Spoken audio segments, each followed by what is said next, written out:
నమస్తే, welcome to Ankusam news bulletin. ముందుగా headlines చూద్దాం. పుట్టపర్తికి అసమర్థ ఎమ్మెల్యే శ్రీధర్ రెడ్డి, పల్లె రఘునాథ్ రెడ్డి మాజీ మంత్రి ఫైర్.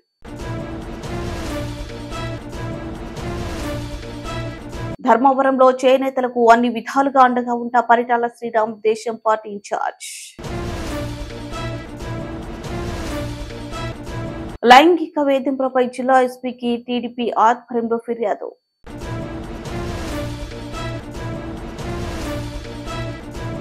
అంగన్వాడీలపై ఎస్మా చట్టాన్ని ప్రయోగించడం ప్రభుత్వ అసమర్థతకు నిదర్శనం.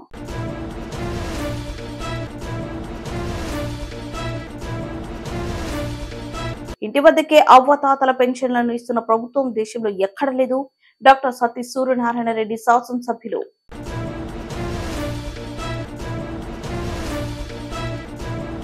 వైఎస్ఆర్ రైతు భరోసా కేంద్రం మరియు వైఎస్ఆర్ హెల్త్ సెంటర్ నూతన భవన ప్రారంభోత్సవ కార్యక్రమంలో వినుకొండ శాసనసభ్యులు బొల్ల బ్రహ్మనాయుడు.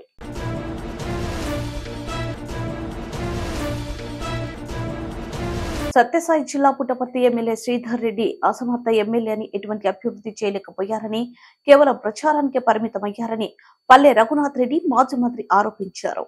ప్రభుత్వం ప్రజలను మోసం చేస్తూ ఇన్ని సంవత్సరాలు కాలయాపన చేసిందని, రైతులను మోసం చేసిందని, ప్రజలు వైఎస్ జగన్ ఓడించడానికి సిద్ధంగా ఉన్నారని మాజీ మంత్రి పల్లె రఘునాథ్ రెడ్డి అన్నారు. సభ్యులు శ్రీధర్ రెడ్డి గారు ఈ మధ్య పెన్షన్ల పంపిణీ కార్యక్రమంలో ఇష్టానుసారంగా అర్ధాదిడ్డంగా నోటుకొచ్చినట్లు దుర్భాషలాడుతూ మాట్లాడి నేను పూర్తిగా ఖండిస్తున్నా. సభ్యత లేకుండా, సంస్కారం లేకుండా, ఏమాత్రం యుక్తాయుక్త విషయ జ్ఞానం లేకుండా మాట్లాడడం మాత్రం సరైన పద్ధతి కాదు. ఆయన చేసే ఆరోపణలన్నీ చాలా చాలా అన్యాయంగా ఉన్నాయి. ఏ ఒక్కటి కూడా సక్రమంగా లేవు. నెంబర్ 1, పెన్షన్స్ గురించి మాట్లాడే అర్హత ఈ ఎమ్మెల్యేకి లేదు. కారణం ఏమంటే, పెన్షన్ ఇవ్వాలని ఆలోచించినది స్వర్గీయ నందమూరి తారక రామారావు గారు. 30 రూపాయలు చేశాడు పెన్షన్. చంద్రబాబు నాయుడు గారు వచ్చిన తర్వాత 75 రూపాయలు చేశాడు. రాజశేఖర్ వచ్చిన తర్వాత 200 రూపాయలు చేశాడు. మన ప్రియతమ నాయకుడు నారా చంద్రబాబు నాయుడు గారు 200 రూపాయల పెన్షన్తో పేదవాళ్ళు ఏ విధంగా బతకాలి, వాళ్ళు బతకలేరని చెప్పి తన హయాంలో 5 ఏళ్లలో 2000 రూపాయలు పెంచాడు. అంటే 200 రూపాయల పెన్షన్ను 2000 రూపాయల వరకు పెంచాడంటే దాదాపు 1800 రూపాయలు తన హయాంలో పెన్షన్ పెంచాడు. ఇదే జగన్మోహన్ రెడ్డి గారు 3000 రూపాయలు పెన్షన్ పెంచుతానని చెప్పాడు. 3000 రూపాయల పెన్షన్ ఇప్పుడు దశల వారీగా పెంచుతున్నాడు. మేము అధికారంలోకి వచ్చింటే అట్టేటే 3000 రూపాయలు పెంచేవాళ్ళము. అంటే ఒక్కొక్క వృద్ధుని మీద, ఒక్కొక్క వృద్ధురాలి మీద 30,000 రూపాయల మోసం చేశాడు. వాళ్ళకి డబ్బులు ఇవ్వలేకపోయాడు. రాష్ట్ర వ్యాప్తంగా 8,72,000 పెన్షన్ పెరికేశాడు. మా హయాంలో 34,000 నుండి పెన్షన్లను 34 లక్షల పెన్షన్లు 54 లక్షల పెన్షన్ పెంచాము. అంటే అట్టేటే 20 లక్షల పెన్షన్ పెంచాము. వీళ్ళు వచ్చిన తర్వాత అనేక కారణాలు చెప్పి పెన్షన్లో ఈ ఇద్దరుంటే ఒకరికి ఇస్తున్నారు. వంట స్త్రీలకు పెన్షన్ పెరికేశారు. అదేవిధంగా చేనేత కార్మికులకు పెన్షన్ తీసేశారు. అంటే ఏవేవో కారణాలు చెప్పి పెన్షన్ తీసేసినారు. వాళ్ళ ఉసురు ప్రభుత్వం తప్పకుండా తగ్గుతుందని చెప్పి సందర్భం గుర్తు చేస్తున్నాం. రుణమాఫీ, ఈ రుణమాఫీ చేయలేదు, బంగారు ఇంటికి తాకట్టు పెట్టారు, ఆ బంగారు ఇప్పించుకోలేదు అనే కాకమ్మ బొమ్మ కథ చెప్పాడు. మొసలి కన్నీరు కార్చాడు. రుణమాఫీ అనే కాన్సెప్ట్ తెలుగుదేశం పార్టీకి వచ్చింది. ఆనాడు జగన్మోహన్ రెడ్డి గారు రుణమాఫీ అంటే అమెరికా అంత బడ్జెట్ కావాలి, ఇది అసాధ్యం అని చెప్పి రైతులకు వ్యతిరేకంగా మాట్లాడిన వ్యక్తి. అంతేకాకుండా రుణమాఫీ 24,000 కోట్లు చేయాల్సి ఉంటే 15,000 కోట్ల పైచిలుకు చేసి మిగిలిన దానికి చెక్కులు ఇచ్చాము. ఈ ప్రభుత్వం కూడా వచ్చింటే రుణమాఫీ కంప్లీట్ చేసిండు వాళ్ళము. మీరు వచ్చిన తర్వాత అది ఎగ్గొట్టారు. అంతేకాకుండా రైతులకు ఇచ్చే సబ్సిడీలని కట్ చేశారు. ఇన్సూరెన్స్ లేని పరిస్థితికి వచ్చారు. కాబట్టి మీరు రైతుల గురించి మాట్లాడే హక్కు మీకు లేదు. రైతులు తొందరలో మీకు తగిన గుణపాఠం చెప్తారు గుర్తు చేస్తున్నాం. చంద్రబాబు నాయుడు గారిని దరిద్రుడు అంటున్నాడు. నీకు పెద్ద లేదు, చిన్న లేదు, చదువు ఉంది, సంస్కారం లేదు. నువ్వు దరిద్రుడు చంద్రబాబు నాయుడు కాదు. ఈ రాష్ట్రానికి ఒక దశ దిశ నిర్దేశించిన మహానాయకుడు. ఎండనక వాననక పగలనక రాత్రనక ఈ రాష్ట్ర సమగ్ర అభివృద్ధి కోసం అహర్నిశలు కృషి చేసి తన సొంత కుటుంబ సభ్యుల కంటే రాష్ట్ర ప్రజలే మిన్నగా భావించి ఈ రాష్ట్రాన్ని ప్రపంచ చరిత్ర పట్టణంలోనే ఒక ప్రత్యేక స్థానాన్ని కల్పించిన ఒక రాజనీతిజ్ఞుడు మహానుభావుడు చంద్రబాబు నాయుడు గురించి ఆ మాట మాట్లాడడానికి వయసుకైనా ఇవల్ల అంటే ఈ రాష్ట్రానికి పట్టిన పీడ శని దరిద్రం జగన్మోహన్ రెడ్డి చెప్పి అందరికీ తెలుసు. మీ రాష్ట్రంలో ఉండే ప్రజలందరికీ ఈ పీడ తొలగిపోవాలని ఆలోచన చేస్తున్నారు. ఇప్పటికే నోరు అదుపులో పెట్టుకో. రాత్రిలు టెక్కారు కొడతారు పల్లె రఘునాథ్ రెడ్డిని. అంటే ఎంత హేళనగా ఎంత చులకనగా నువ్వు మాట్లాడుతున్నావు అర్థం చేసుకో. అంటే 50 రోడ్లు ఒకేసారి ప్రారంభోత్సవం చేయాలి. మార్నింగ్ బిగిన్ చేస్తే రాత్రి అయ్యి తెల్లారి వరకు చేస్తాం. మా యొక్క చిత్తశుద్ధిని మా కష్టపడే మనస్తత్వాన్ని రాత్రక పగలక కష్టపడతా ఉంటే నీ మాత్రం విజిటింగ్ ఎమ్మెల్యే కాదు, అప్పుడప్పుడు చూసిపోయే ఎమ్మెల్యే. నమస్తే, welcome to Ankusam news. Sathya Sai జిల్లా ధర్మవరం పట్టణం దేశంలోనే చేనేత రంగాలకు ప్రత్యేక గుర్తింపు ఉందని, ధర్మవరం చీరల ప్రపంచ వ్యాప్తంగా ఫేమస్ అని, ధర్మవరాన్ని అన్ని రంగాలు అభివృద్ధి చేస్తానని పరిటాల శ్రీరామ్ తెలుగుదేశం పార్టీ ఇన్ఛార్జ్ అన్నారు. 5 రోజుల పాటు ధర్మవరం పట్టణంలో పరిటాల శ్రీరామ్ పాదయాత్ర నిర్వహించారు.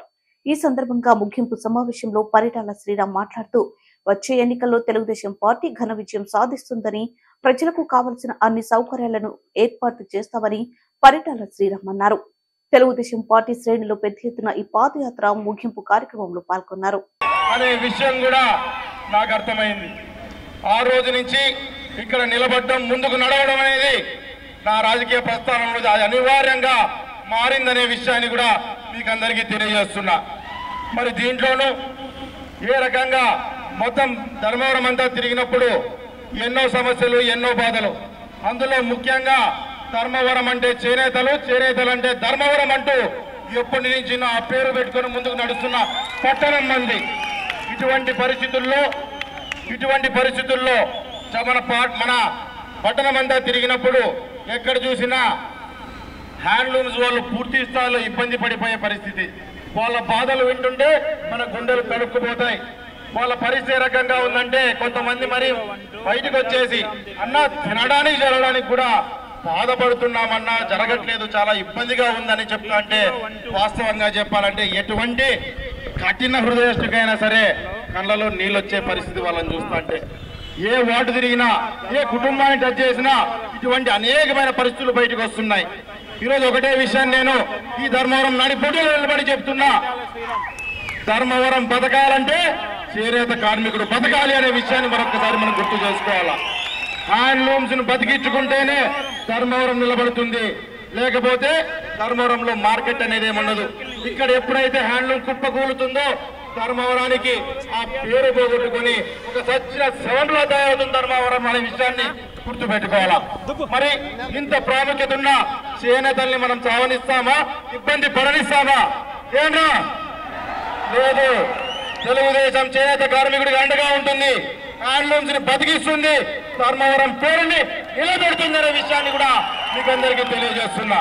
ఖచ్చితంగా వాళ్ళని అభివృద్ధి చేసే విధంగానే ముందుకెళ్తాం. ఇలా మాట్లాడుతూ చివరిగా ఉంది, నేను ఏమైనా చేయాల్సింది ఉందా అంటే కార్మికులు వార్డుల్లో ఉన్న వాళ్ళంతా కూడా ఒక మాట్లాడి చెప్పినారు నాకు. అన్న, గత 15 ఏళ్ల నుంచి నాయకులు చెప్పే మాటలు విని విసిగి వేసారిపోయినాము. 10 హామీలు ఇవ్వద్దన్నా, ఇచ్చేటట్లుంటే సరైన హామీ ఒకటిచ్చి మా కుటుంబాన్ని నిలబెట్టు అని చెప్పి వాళ్ళందరూ చెప్పడం జరిగింది.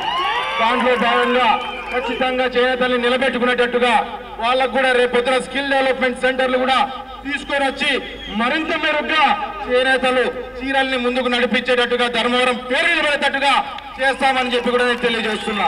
మరి చాలా చోట్ల చూస్తా అంటే ఎంతో మంది పరిస్థితులు బాగాలేకపోవడం వల్ల వాళ్ళందరూ కూడా ఆత్మహత్యలు చేసుకునే పరిస్థితి కూడా చాలా చోట్ల ఎదురైతుంది.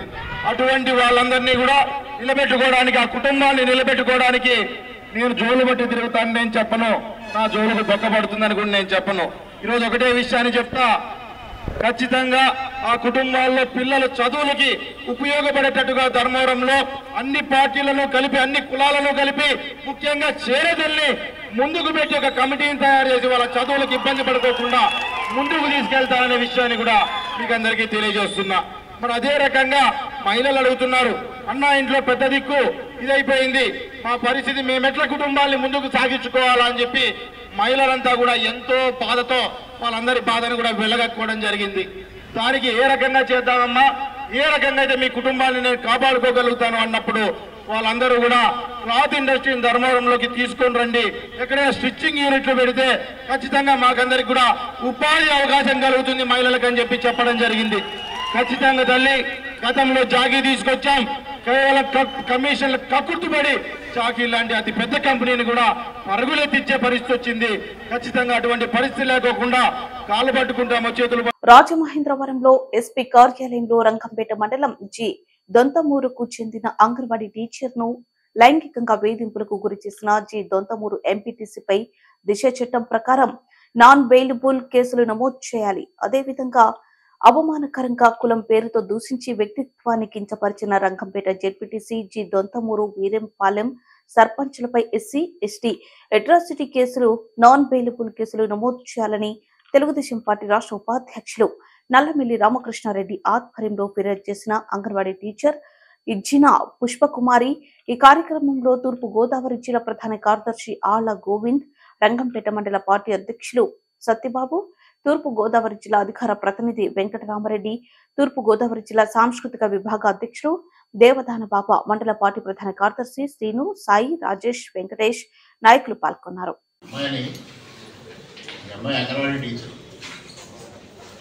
లోకల్గా ఎంపీటీసీ లైంగికంగా వేధించాడు, ఇంటికి పిలిచి 13th నాడు జరిగింది లాస్ట్ మంత్. ఈ అమ్మాయి 16th నాడు భర్త బయటికి ఊరికి ఏదో డ్యూటీకి వెళ్ళిపోయాడు, లారీ డ్రైవరు. అతను వచ్చిన తర్వాత అతనితో చెప్పిన తర్వాత కంప్లైంట్ ఇచ్చింది. పోలీసు యాక్షన్ తీసుకోలేదు 20th వరకు. 20th ఈ అమ్మాయి నా దృష్టికి తెచ్చింది. నేను ఎస్ఐతో మాట్లాడితే చాలా లైట్గా మాట్లాడాడు. చాలా ఇష్యూస్ జరుగుతుంటాయి అంటే పెద్ద ఇష్యూ ఉంది ఇందులో. నేను ఎస్పీ గారి దృష్టికి తీసుకొచ్చాను. ఎస్పీ గారి ఇన్స్ట్రక్షన్స్తో ఎఫ్ఐఆర్ వేశారు. ఎఫ్ఐఆర్ వేసినప్పుడు వెరీ నామినల్ సెక్షన్స్ వేసేసి మళ్ళీ అతని మీద యాక్షన్ కూడా లేదు. మరలా ఈవిడ్ని 18th నాడు అక్కడ లోకల్ జడ్పీటీసీ, అక్కడ 2 సర్పంచులు, ఇంకొక వ్యక్తి కలిసి కేసు వాపస్ తీసుకోమని బెదిరించారు. దానిపైన మరలా ఈ అమ్మాయి పోలీస్ స్టేషన్లో కంప్లైంట్ ఇచ్చింది. వాళ్ళపైన నన్ను క్యాస్ట్ ఎట్రిబ్యూట్ చేస్తూ మాట్లాడారు, నన్ను బెదిరించారు అనేది. దీనిపైన కూడా యాక్షన్ లేదు. నిన్నటి రోజున మరలా ఎంపీటీసీ వీళ్ళ అత్తగారు మామగారి దగ్గరికి, ఈమె భర్త దగ్గరికి వచ్చి మీరు కేసు విత్డ్రా చేసుకుంటారా, చేసుకోరా, ఇంతవరకు మీరు కంప్లైంట్ ఇచ్చారు, ఏమి చేయగలిగారు, మీరు ఏమీ చేయలేరు, ఎమ్మెల్యే దగ్గర నుంచి జడ్పీటీసీ దగ్గర నుంచి అందరూ నాకు సపోర్ట్గా ఉన్నారు, మీరు ఏమీ చేయలేరు, మళ్ళీ నన్ను ఏమిటి బెదిరిస్తాను. అందుకోసం మీ దృష్టికి తీసుకొద్దామని తీసుకొని వచ్చాము. చాలా దారుణంగా ప్రవర్తించారండి.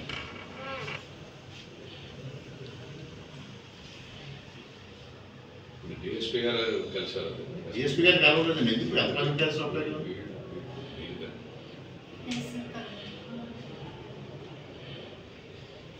ఈ నిందితులను వదిలేశాడు సార్. ఈమెను మాత్రం పోలీస్ స్టేషన్ పెట్టి కూర్చోబెడుతున్నాడు గంటలో ఎస్ఐ గారు.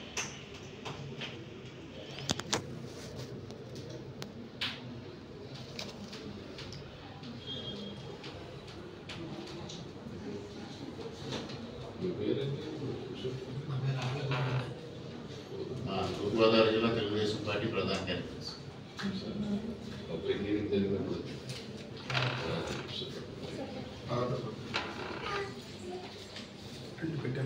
మీ రంగంపేట ఎస్ఐ గారు పోలీస్ స్టేషన్ ఉండలేదు.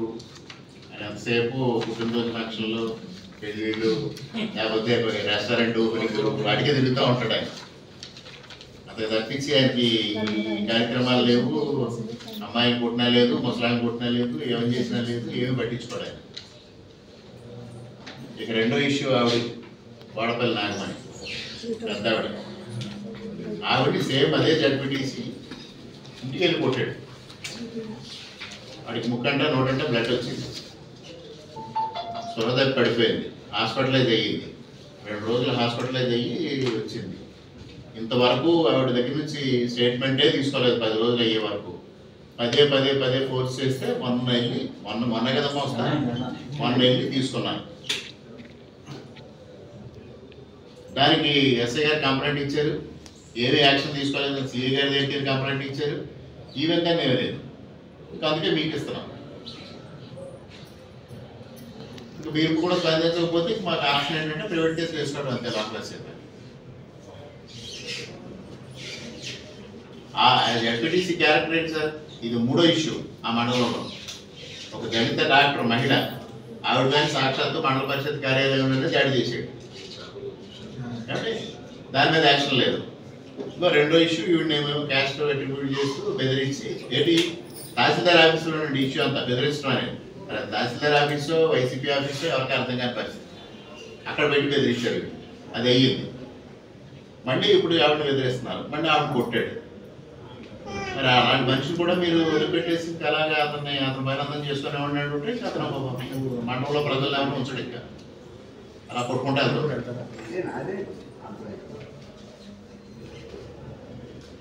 మా గణపతి నియోజకవర్గంలో పోలీస్ స్టేషన్ ఏమి పనిచేయట్లేదు సార్.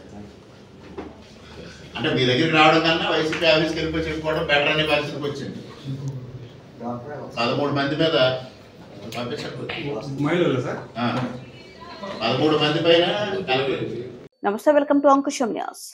కాకినాడ జిల్లా అనపర్తి నియోజకవర్గంలోని పేదపూడి మండలం సంపర, కాంట్రేకుల, సహపురం, పుట్టకొండ, జి మామిడాడ, పెద్దాడ, దోమాడ, పేదపూడి గ్రామాలలో వైఎస్ఆర్ పెన్షన్ కానుకలు 2750 నుండి 3000కు పెంపు మరియు నూతన పెన్షన్ పంపిణీ కార్యక్రమంలో భాగంగా పెన్షనర్లతో ఏర్పాటు చేసిన సమావేశంలో పాల్గొన్న అనపర్తి శాసనసభ్యులు డాక్టర్ సత్తి సూర్యనారాయణ రెడ్డి. ఈ సందర్భంగా శాసనసభ్యులు వారు మాట్లాడుతూ, ఎన్నికల ముందు వైఎస్ జగన్మోహన్ రెడ్డి తాను ముఖ్యమంత్రి అయిన తర్వాత దాఫదాఫలుగా పెన్షన్ 3000 రూపాయలకు పెంచుతానని హామీ ఇచ్చారని, ఇచ్చిన మాట ప్రకారం ముఖ్యమంత్రి అయిన తర్వాత పెన్షన్ ను దాఫదాఫలుగా పెంచుతూ 3000 రూపాయలు చేశారని, గతంలో ఏ ప్రభుత్వం ఏ విధంగా పెన్షన్ 3000 రూపాయలు ఇవ్వలేదని, గతంలో అయితే 65 ఏళ్లు నిండితే గాని పెన్షన్ వచ్చేది కాదని, కానీ ఇప్పుడు 60 ఏళ్లకే పెన్షన్ వస్తుందని, అలాగే గతంలో పెన్షన్ కోసం పంచాయతీ కార్యాలయాలకు వెళ్లి ఎక్కువసేపు వేచి ఉండాల్సి వచ్చేదని, కానీ ఇప్పుడు ఆ పరిస్థితి లేదని, వాలంటీర్ల సహకారంతో ఇంటి వద్దకే పెన్షన్ అందిస్తున్నామని తెలియజేశారు.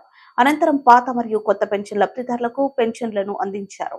ముఖ్యంగా మరి ఈ రోజున ఈ కార్యక్రమం ఏర్పాటు చేయడానికి ముఖ్య కారణం, మరి గతంలో ఎలక్షన్ల ముందు ఏమైతే వాగ్దానం చేశారో వాగ్దానం ప్రకారంగా జగన్మోహన్ రెడ్డి గారు సంవత్సరానికి 250 చొప్పున 3000 చేయడం జరిగింది పెన్షన్. మీరందరూ కూడా ఒక విషయం గుర్తుంచుకోవాలి. గతంలో పెన్షన్ తీసుకోవాలంటే పంచాయతీ దగ్గరికి వెళ్ళి పొద్దున సాయంకాలం వరకు పడిగప్పులు ఆడాలి. అదేవిధంగా ఈవేళ వేలుముద్ర పడలేదంటే మన్నాడు మళ్ళీ రమ్మనేవారు. ఈవేళ అలా కాదు, ప్రొద్దుటే మీకు తెల్లవారు బదులకి మీ ఇంటికి పెన్షన్లు వచ్చేస్తున్నాయి.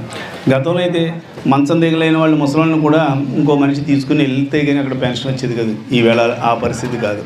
కేవలం వాలంటీర్లను ప్రవేశపెట్టి జగన్మోహన్ రెడ్డి గారు ముఖ్యంగా పేదలకు పొద్దుటే ఇళ్ళకి పెన్షన్ వెళ్ళాలి. ఎందుచేతంటే డబ్బున్న వాళ్ళకి ఉద్యోగస్తులకి అయితే పర్లేదు, 2-3 రోజులు లేట్ అయినా పర్లేదు. పేదవాళ్ళకి ఏంటంటే ఆ పెన్షన్ డబ్బులతోటే బతకడం, ఆ పెన్షన్ డబ్బులతోటి ఏదో పాలు వాడుకో, లేకపోతే కిరాణా కొట్టు దగ్గరకో, ఇంటెద్దుకో, దేనికో దానికి ఆ డబ్బులు అవసరం వాళ్ళకి.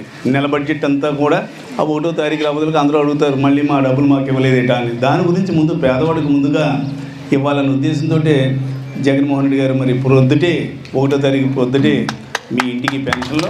అదేవిధంగా ఇక్కడ ఇంకో విషయం కూడా చెప్పాలి. పెన్షన్లు అంత టెన్షన్గా ఎలా వస్తున్నాయి అంటే ఇంకా ఇంకో విషయం కూడా చెప్పాలి. మన జిల్లా అధికారి అయినటువంటి కలెక్టర్ గారికి కానీ ఎస్పీ గారికి కానీ వాళ్ళకి ఎవరికే జీతాలు పడవు. ఫస్ట్ వచ్చేది మీకే పెన్షన్. తెల్లారిపోతులు మీకు ఆ టైంకి జిల్లా అధికారులైనా వాళ్ళకి కూడా జీతాలు ఎప్పుడు పడవు. కానీ పెన్షన్ దానికి మాత్రం పొద్దుటే పెన్షన్ మాత్రం టెన్షన్గా వచ్చేస్తుంది. అది జగన్మోహన్ రెడ్డి గారు పరిపాలన. ముఖ్యంగా పేదవాడి పట్ల మనకి ఏదైనా చెయ్యాలన్న చిత్తశుద్ధి ఉంటే ఏ రకంగా చేయొచ్చు అన్న నిరూపించిన వ్యక్తి శ్రీ జగన్మోహన్ రెడ్డి గారు అని మీకు తెలియజేస్తూ, అదేవిధంగా మరి ఆయన అధికారంలోకి వచ్చిన తర్వాత మరి పేదవారికి ముఖ్యంగా కాపుల్లో లేనివంటి వారికి కాపు నేస్తం కింద మరి సంవత్సరానికి 15,000 అర్హత ఉన్న వాళ్ళకి, అదేవిధంగా ఆర్థికంగా వెనుకబడిన బీసీ ఎస్సీ మైనార్టీకి సంబంధించి 18,750 అమ్మ ఒడి, అక్కడ కుంచుడు భూమి ఉన్నా కూడా రైతు భరోసా పెన్షన్ కూడా గతంలో 65 సంవత్సరాలు నిండితే కానీ వచ్చేది కాదు. ఈవేళ 60 సంవత్సరాలు నిండిపోతులకే పెన్షన్. ఇన్ని సంక్షేమ కార్యక్రమాలు మరి ఆయన వచ్చిన తర్వాతే అమలుపరుస్తున్నారు. ముఖ్యంగా ఇక్కడ కాపు సోదరీమణులు ఎక్కువ మంది ఉంటారు. మీరు ఒక్క మాట చెప్పండి, గతంలో తెలుగుదేశం పార్టీ హయాంలో ఒక్కళ్ళకన్నా కాపు నేస్తం కింద ₹1 ఇచ్చారా చూడండి. కానీ మీ గ్రామానికి వచ్చేది వచ్చింది 3-4 మోతుబర్లు ఆ పార్టీలో నాయకులు 5-5 లక్షల కాపు కార్పొరేషన్ ద్వారా వచ్చిన డబ్బులు వాళ్ళే తీసుకునేవారు, కానీ సామాన్యంగా లేనంటి కాపులకు మాత్రం ఎవరో 1 రూపాయి ఇచ్చేవాళ్ళు కాదు. జగన్ గారు వచ్చిన తర్వాత ఆ సిస్టమ్ తీసి డైరెక్ట్గా లేని వాళ్ళు ఎవరైతే ఉన్నారో వాళ్ళందరికీ కూడా ఇస్తున్నారు. ఇక్కడ ఇంకో విషయం కూడా చూడండి, ఇందులో ఏ పార్టీ అన్నా చూడలేదు మీరు. ఇందులో ఇక్కడికి వచ్చిన వాళ్ళు అన్ని పార్టీల వాళ్ళు ఉంటారు, పార్టీలు కులాలు మతాలు కాదు. ఆయన చూసిందల్లా పేదరికమే. పేదవాడు ఏ కులమైనా ఏ మతమైనా కానీ వాళ్ళకి అర్హత ఉంటే సంక్షేమ పథకాలు అన్నీ కూడా ఇస్తున్నారు. దానికి నిదర్శనం మీ గ్రామంలో చూడండి, మాకు ఓట్లు వేసిన వాళ్ళు ఉన్నారు, వెయ్యని వాళ్ళు ఉన్నారు, అయినా కూడా ఎక్కడ వివక్ష చూపెడతలేదు. లేని వాళ్ళు అందరికీ కూడా ఇస్తున్నాం. ఇచ్చిన తర్వాత పథకాలు ఇచ్చిన తర్వాత వాళ్ళే ఆలోచించుకుంటారు, ఏ ప్రభుత్వం వచ్చిన తర్వాత పేదవాడికి బాగా చేశారా. వీరలక్ష్మి ఆధ్వర్యంలో 28వ రోజులుగా కొనసాగుతున్న అంగన్వాడీల సమ్మె రామచంద్రపురం, కె గంగపురం మండలాల అంగన్వాడీలో మున్సిపల్ ఆఫీస్ ఎదురుగా ధర్నాలో కూర్చున్నారు. ఈ ధర్నాలో జిల్లా కార్యదర్శి నూకల బలరాం, అంగన్వాడీ జిల్లా కార్యదర్శి దుర్గమ్మ, ప్రాజెక్టు అధ్యక్షురాలు వీరలక్ష్మి ఆధ్వర్యంలో సోమవారం ఉదయాన్నే దీక్ష శిబిరంలోకి చేరుకున్నారు. ఈ సందర్భంగా వీరలక్ష్మి మాట్లాడుతూ, ఈ రాష్ట్ర ప్రభుత్వం జీవో నెంబర్ 2 ద్వారా అంగన్వాడీలపై ఎస్మా ప్రయోగించడాన్ని ఖండిస్తున్నామన్నారు. అంగన్వాడీల 28 రోజుల నుండి సమ్మె చేస్తున్న ప్రభుత్వం అహంభావంతో వ్యవహరిస్తుంది. ఎందుకు పనికిరాని సలహాదారులను పక్కన పెట్టుకుని ఏ జీవోలు ఎవరికి ఇవ్వాలి తెలియని పరిస్థితుల్లో ముఖ్యమంత్రి ఉన్నారు. అంగన్వాడీ వర్కర్స్ అండ్ హెల్పర్స్ అందరూ ర్యాలీగా వెళ్లి మెయిన్ రోడ్ లో ఉన్న అంబేద్కర్ కి జీవో కాపీని ఇవ్వడం జరిగింది. సమ్మెలో అంగన్వాడీ నాయకులు వాసంశెట్టి సూర్యకుమారి, విజయలక్ష్మి, శ్రీదేవి, జహర, దుర్గా, వెంకటరత్నం, ఈ గొంతి దేవి, వీరవేణి మరియు 2 మండలాల అంగన్వాడీ వర్కర్స్ హెల్పర్స్ పాల్గొన్నారు. జీవో నంబర్ 2 వెంటనే రద్దు చేయాలి. అంగన్వాడీలపై ప్రయోగిస్తున్న ఎస్మా నంబర్ జీవో నంబర్ వెంటనే రద్దు చేయాలి. జీవో నంబర్ వెంటనే రద్దు చేయాలి. జీవో నంబర్ 2 వెంటనే రద్దు చేయాలి. జీవో నంబర్ 2 వెంటనే రద్దు చేయాలి. అంగన్వాడీపై ఎస్మా ప్రయోగాన్ని రద్దు చేయాలి. ఎస్మా ప్రయోగాన్ని రద్దు చేయాలి. శాంతియుతంగా సమ్మె చేస్తుంటే అంగన్వాడీ తాళాలు బద్దలు కొడతారా? శాంతియుతంగా సమ్మె చేస్తుంటే అంగన్వాడీ తాళాలు బద్దలు కొడతారా? అంగన్వాడీ తాళాలు బద్దలు కొడతారా? షోకాస్ నోటీస్ అంగన్వాడీలో షోకాస్ నోటీస్ ఇస్తారా? అంగన్వాడీలు శాంతియుతంగా సమ్మె చేస్తుంటే షోకాస్ నోటీస్ ఇస్తారా? అంగన్వాడీలు శాంతియుతంగా సమ్మె చేస్తుంటే షోకాస్ నోటీస్ ఇస్తారా? అంగన్వాడీలపై ఎస్మాను ప్రయోగిస్తారా?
వినుకొండ నియోజకవర్గంలోని ఈపూరు మండలం చిట్టాపురం గ్రామం నందు నూతనంగా నిర్మించిన వైఎస్ఆర్ రైతు భరోసా కేంద్రం మరియు వైఎస్ఆర్ హెల్త్ సెంటర్ నూతన భవన ప్రారంభోత్సవ కార్యక్రమంలో ముఖ్య అతిథిగా పాల్గొని నూతన భవనాలు ప్రారంభించిన వినుకొండ శాసనసభ్యులు బొల్ల బ్రహ్మనాయుడు అనంతరం గ్రామంలోని ప్రభుత్వ పాఠశాలకు నాడు నేడు పథకం ద్వారా నిర్మించిన కాంపౌండ్ వాల్ను ప్రారంభించారు.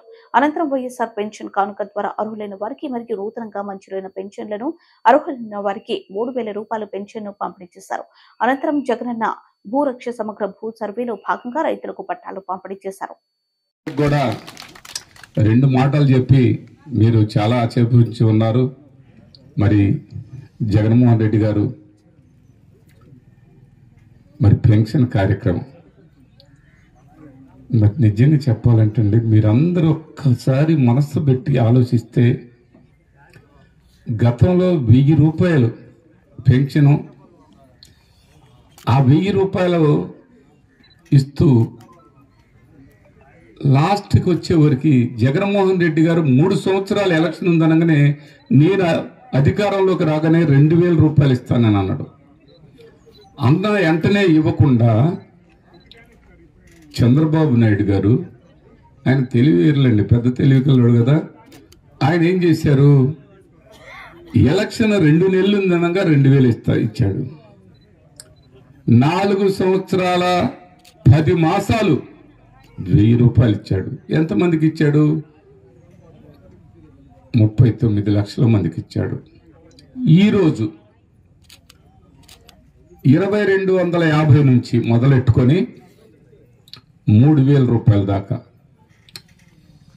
ఆనాడు 39 లక్షల మందికి పెన్షన్ ఉంటే ఈనాడు 69 లక్షల మందికి 3,000 రూపాయల కాడికి ఈనాటి ప్రభుత్వం అవ్వా తాతలకి, వితంతువులకి, వికలాంగులకి, చర్మ కళాకారులకి, చర్మ కార్మికులకి, డప్పు కళాకారులకి, ఇలా చెప్పుకుంటే ఏ ప్రభుత్వం ఎవరు ఏ విధంగా కూడా చేయలేనటువంటి అంత బ్రహ్మాండంగా అవ్వతాతలకి డోరు తట్టి 6 నుంచి 7 లోపు 3,000 రూపాయలు చేతిలో పెట్టే ప్రభుత్వం